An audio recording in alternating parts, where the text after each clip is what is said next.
I'm going to talk today about an emerging multimodal ecosystem for psychopathology research. As I start, I just want to put up a disclosure slide and our funding sources for the work that I'm going to present over here. Uh, our group focuses on three things: the neural basis and translational applications of human communication. We develop a bunch of machine learning technologies to process brain imaging, voice, sound, language, and other kinds of data. And we build infrastructure solutions to preserve information and accelerate collaboration for knowledge generation. One of the things that motivates us is the slow progress in improving mental health outcomes. Patients with mental disorders show many biological abnormalities which distinguish them from normal volunteers. However, few of these have led to tests with clinical utility. In this article from Kapoor, Phillips, and Insel in 2012, there were several reasons that contribute to this delay: the lack of a biological gold standard, a profusion of statistically significant but minimally differentiating biological findings, approximate replications of these findings in a way that neither confirms nor refutes them, and a focus on comparing prototypical patients to healthy controls, which generates differentiations with limited clinical applicability. And I would argue that many of these challenges exist 12 years later in 2024.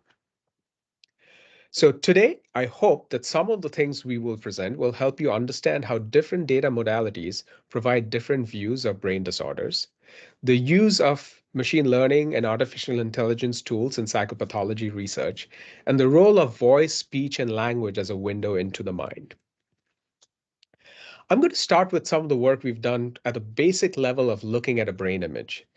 We can detect tumors. You can see these in the images on the top that are shown. We can also use different kinds of brain imaging data to predict treatment outcome for social anxiety disorder. We can look at genetics information and brain imaging to diagnose schizophrenia. And we can use tools like real-time functional MRI to reduce auditory hallucinations. And this happens because today, MRI has come a long, long way from when it started. What I'm going to show you over here are two sides. On the left is going to be an inflated brain. It's as if we've taken the crinkled brain, treated it like a balloon, and blown it up. And you're going to see reds and yellows show up there, showing activity that's measured in real time from somebody who's looking or doing some of the tasks that are shown on the right. So it starts with a checkerboard display, and I'll talk about it as this video plays along. So we're seeing different aspects of the brain light up as they were seeing the checkerboard, now tapping their fingers, now looking at faces of famous people, listening to music, and then reading out a passage aloud in the scanner. And I'll play this once again. And you'll notice that the information that's displayed on the brain is not all over the brain. So there's specialization in different parts of the brain as a person carries out these tasks of passively listening to or doing these things or actively producing sound. And this allows us to look at brain activity in an individual in real time in a dynamic way to explore the brain. So one of the things we did was to look at this kind of fluctuations in activity to look for whether that activity would help us dissociate people with different kinds of disorders. And this was based on some deep learning techniques developed by Usman Mohammed, a collaborator at Georgia State University, in using self-attention and temporal attention networks to look deeply into functional connectivity between different parts of the brain. And as the figures kind of show on the left, he was able to do this not just for dissociating different gender of people based on the brain scans, but also whether they had dementia or not, whether they had autism or not, or whether they had schizophrenia or not. Now, these are in different data sets that he did this, but it shows us that these brain scans are able to give us information that dissociate individuals with certain types of disorders from individuals without these disorders, with greater precision as time has passed and we have improved analytical techniques to look at these disorders. We can then also look at structural components of the brain that relate to each other through this functional lens. And we can look at the kinds of things that dissociates people with dementia, with age, with gender, with other types of connectivity. And we can look at this over time as how these states change as people move in and out of different states of brain function as they're simply out there resting and looking at the screen on a crosshair. But that was the brain. On a different part of our group, we started looking at a lens into the brain through a completely different perspective, how we speak. And as we can see over here, speaking starts early.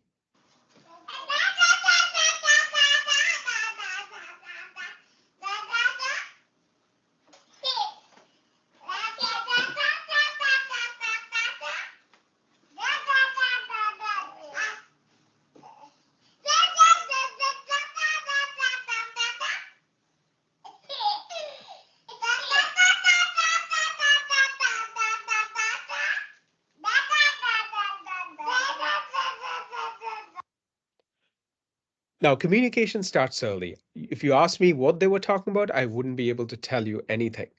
But obviously, there was interaction, there was intent. And this is a signal we use to derive content from others, communicate content with others. And it's something that we do amazingly well as individuals.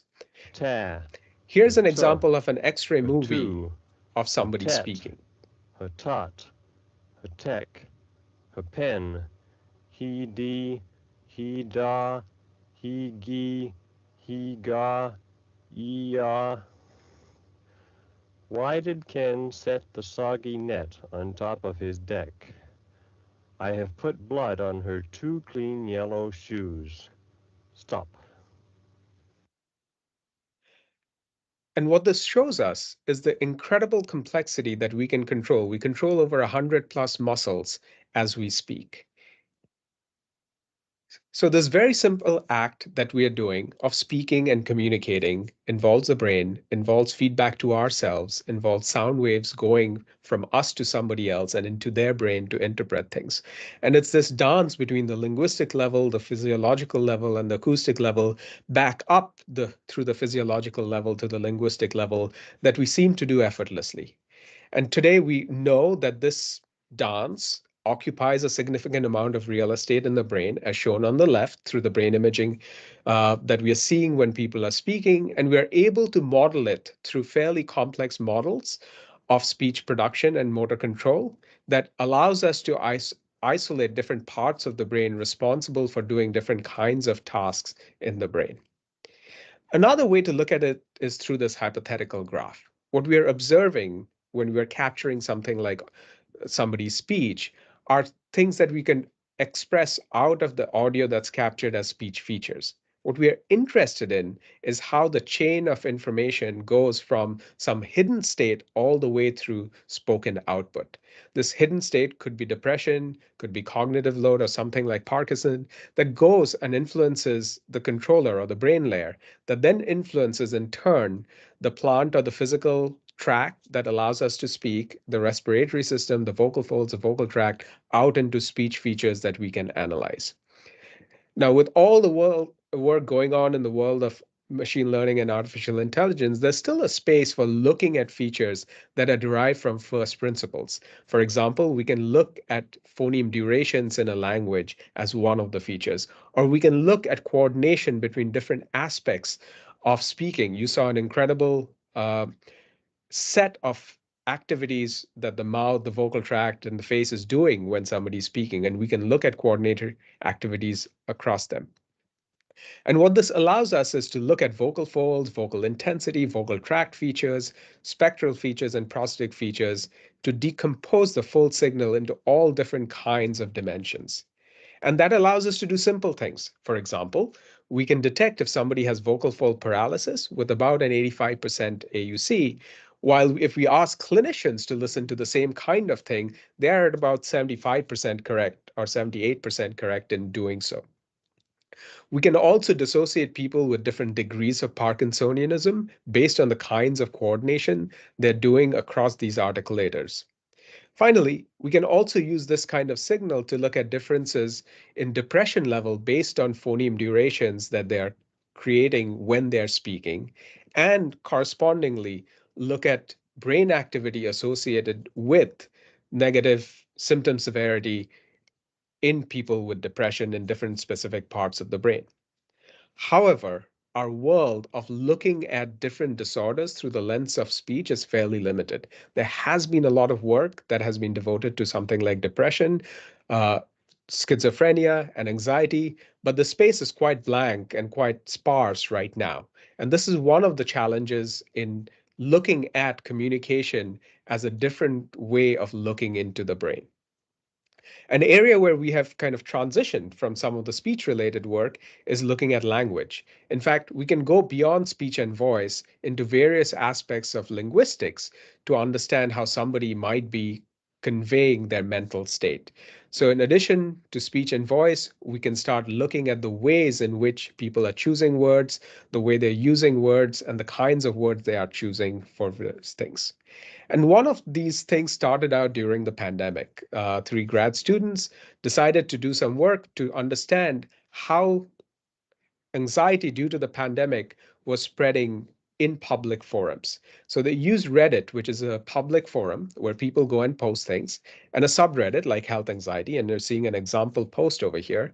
I've seen a lot of news stories today about an incurable lethal disease originating in China and spreading to other countries. And this was 19th of January 2020. So there were people already talking about this in these public forums in various ways. And what they did was just the mention of COVID acted like a temperature or a thermometer or temperature sensor on those forums. Just by simply looking at the mentions of COVID-19 related words, you could see that the forum is changing the dynamics of how communication is happening across various different kinds of subreddits. And these often aligned with various kinds of actual events that took place around the world. So they said, could we use the data that's in these forums to analyze the mental state of people talking in these forums? So as an example, at a very basic level, they were looking at inputs and decomposing each post into a set of features, and then using the subreddit as a proxy for which class or which label that this post belonged to. So it could be anxiety, PTSD, depression, suicide watch, etc. As a result of these kinds of things, one could do trend analysis. One could look at unsupervised analysis or clustering of this space into thinking about how these posts were changing. And one could also develop different kinds of sensors where you could look at both pre-pandemic data and mid-pandemic data to understand how these posts were related to different kinds of mental states. And here's one example of this where we showed that before the pandemic, the clusters of posts kind of coincided and was spread apart in relation to these subreddits or these proxies for mental states. But as the pandemic approached and during the mid-pandemic, the clusters started merging and different things started looking more similar because more people were talking about the same things. We found that suicidality and loneliness clusters more than doubled in size, doubled in the amount of posts during the pandemic, and bipolar disorder and PTSD became significantly associated with the suicidality cluster. Further, clusters surrounding self-harm and entertainment emerged. We were also able to look at which semantic categories significantly decreased or increased in early 2020. Postings went down, positive sentiment and motion went down, isolation and home went up, and 2020 had significantly more change than either 2019 or 2018. We found ADHD, eating disorders, and anxiety subreddits experienced the most negative semantic change early in the pandemic. So what this allowed us was to use natural language processing as a way to introspect population level concerns or characteristics in these forums. Now, I should say that these forums are not everybody on the planet. They often have demographics attached to it. So we're looking at a subset of people, but those who are expressing themselves in these forums and communicating with each other. So this led us to something much more concrete. And we were interested in looking at deep learning methods that would allow us to detect suicide risk in social media posts among service persons and veterans. The veteran suicide rate has exceeded that of the US general population. And one of the things is that most military personnel at risk for suicide do not present themselves for mental health treatment. To our knowledge, no studies have sought to prospectively identify military personnel on social media who may be at elevated suicide risk. So we were hoping to develop a risk algorithm that can flag at-risk users on a military social media platform. So we had a data set consisting of social media posts obtained from RallyPoint, a military-specific social media platform. 8,449 posts were manually annotated for suicidal thoughts and behaviors, and 10% were classified as suicidal by a clinician.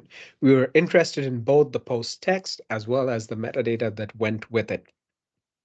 And we used several kinds of models to look at the performance of being able to detect these suicidal texts from it. And each of these models provided different levels of sensitivity and specificity. The best model, which was a mixture of Roberta that used both the text and the metadata, had a sensitivity and specificity of 85% and 96% respectively. In addition, we were able to look at words that are more likely to appear in suicidal versus non-suicidal posts by looking at the different distributions in these texts, and we can compare them to how words in this forum are different from other types of forum. Remember, this is a forum that's focused on service persons and veterans, and hence their vocabulary of talking to each other could be quite different from a general forum.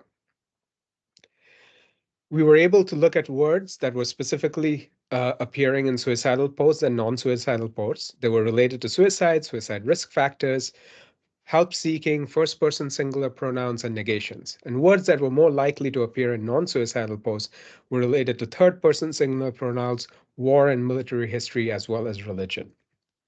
So here are some examples of posts that relate to some of these common dimensions that we found. So for suicide, there were certain things directly relevant, like I have contemplated suicide twice in the past year and still do. But we can also go and look at certain things like just. Sometimes I just want to go jump off a bridge and I just feel I have no purpose. So these are ways in which these new techniques are able to help us dig into these posts and get at information about mental state.